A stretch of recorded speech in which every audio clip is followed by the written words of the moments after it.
work. Number one, number one, to make sure that we build the capacity of our fishermen.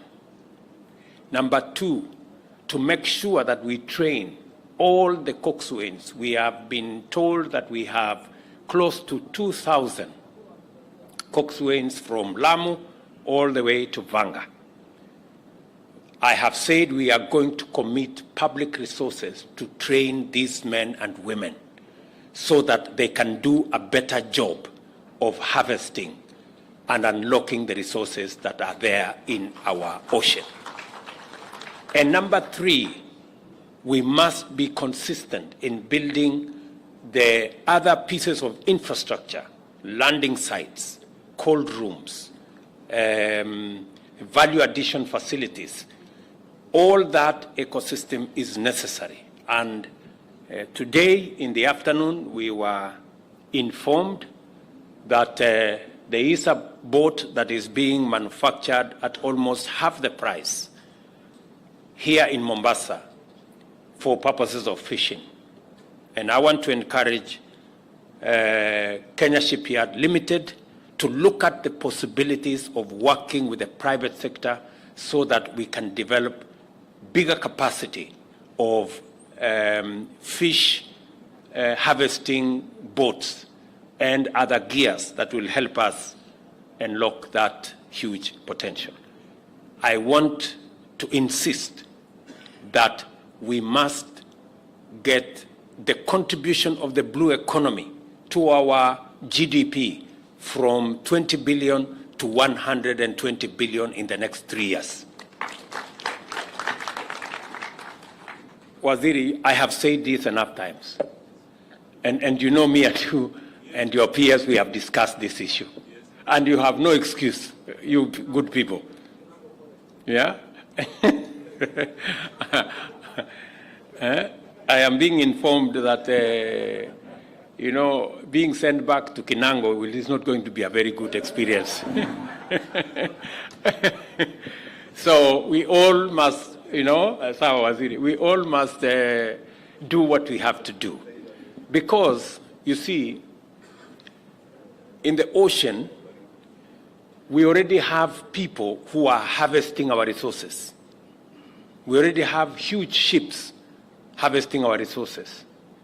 We have general here going to protect the ocean.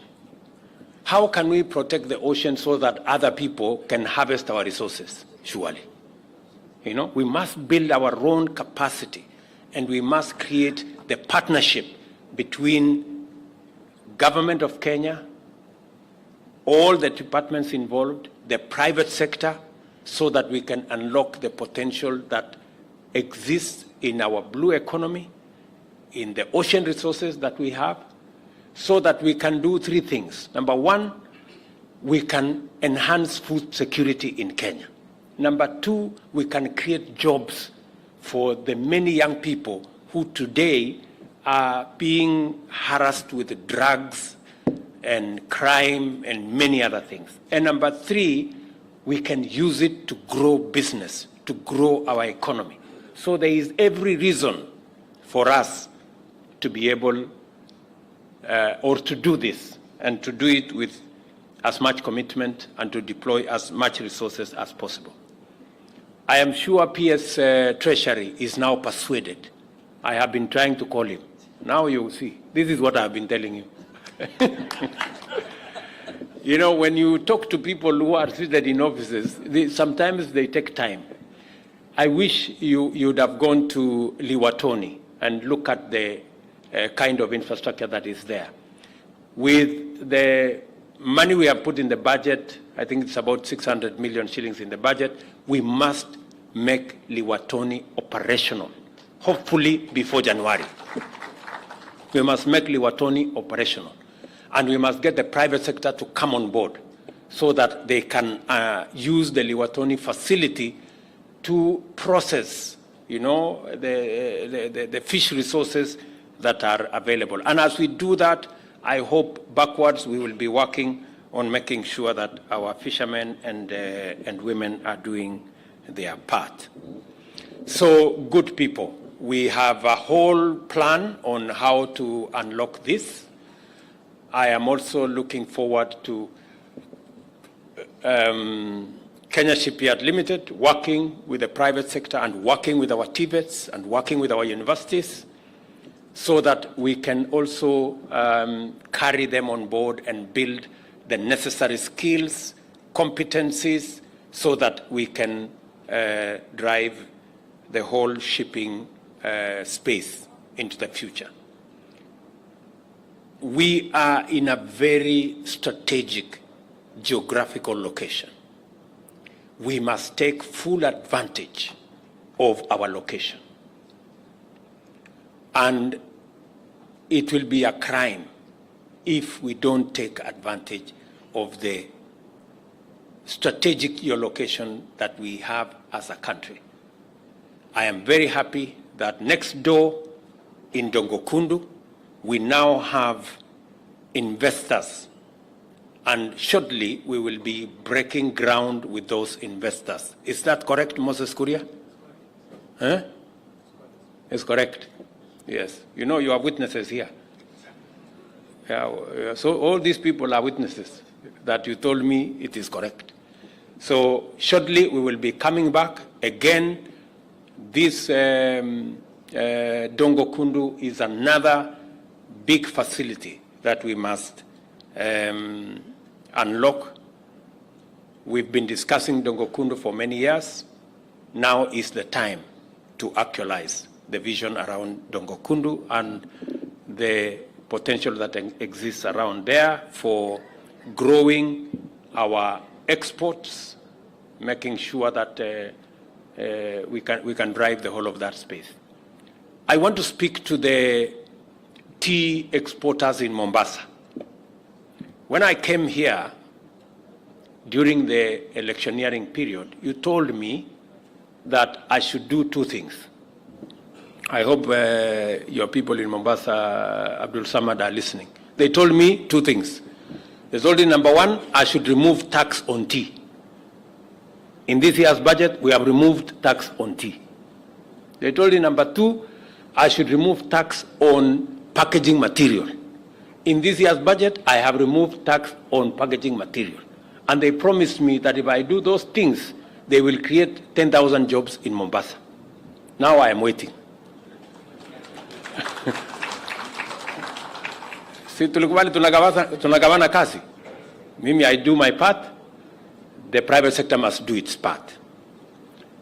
I now want to see what it is additionally that we can do, because there is absolutely no reason why we have to continue exporting our tea and coffee semi-processed in huge bags. It is time, and that time is now, for us to be able to unlock that potential. I am going to look for, there were two gentlemen who told me that. I'm going to look for them in Mombasa before I leave. You'll call them. Please, Governor has said he will assist me to get them so that we can all agree on how we will do our part as by way of policy, so that we can allow the private sector to do their part as well.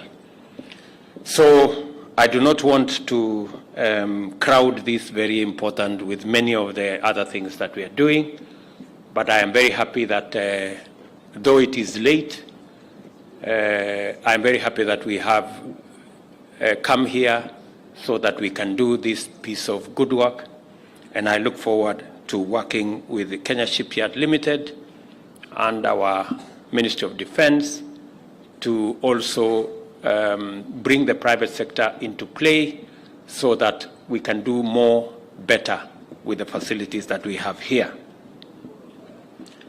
I wish KNS Shupavu, her commanding officer, and the crew fair winds and following seas as they perform their duties, keep our nation safe, and to make the people of Kenya proud. Thank you very much, and God bless you. Asanteni sana. Mungu awabariki. Asante sana Mheshimiwa Rais. Niombe kwa heshima na taadhima kuu tafadhali tuweze kuketi ninapopeana itifaki ya kuweza kufumukana mahali hapa. Kwa heshima tafadhali. Mheshimiwa Rais na Amiri Jeshi Mkuu wa majeshi yote ya ulinzi ya Kenya, tutakuomba kwa heshima utakapokuwa unaondoka utaweza kuelekezwa na Managing Director Kenya Shipyards kwa picha ya kumbukumbu, na niombe kwa heshima mawaziri wote walioko mahali hapa, katibu wa wizara mbalimbali walioko mahali hapa, mkuu wa majeshi ya ulinzi, service commanders, retired generals, senior officers from the Kenya Navy, pamoja na bodi ya managers wa Kenya Shipyard waweze kukufuata Mheshimiwa Rais, ambapo utaweza kuelekezwa na wapiga picha wetu toka Strategic Communications chini yake Captain Kamau pale nje, ili uweze kushuhudia mandhari mazuri ya Kenya Shipyard na hali kadhalika manuari yetu ambayo imeshaingia ndani ya maji hivi sasa mnavyoshuhudia kwenye runinga zetu. Wale wengine tafadhali tutaweza kutulia hadi Mheshimiwa Rais pamoja na wale ambao nimeweza kusoma waweze kuondoka, kisha tutaelekea kwa chakula cha jioni.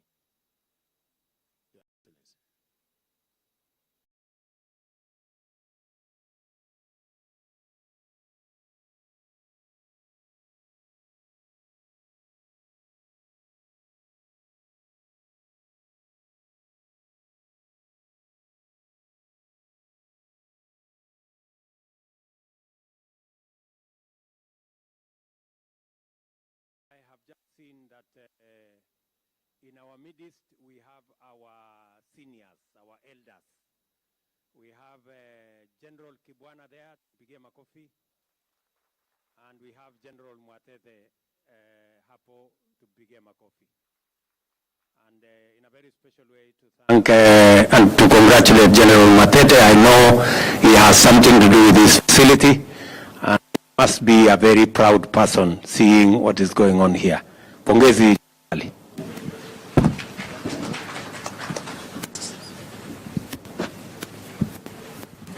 Basi Mheshimiwa Rais, kwa itifaki hiyo kiweza kuongozwa na mkuu wa majeshi ya ulinzi, niombe tuweze kuondoka kwa ajili ya picha ya kumbukumbu.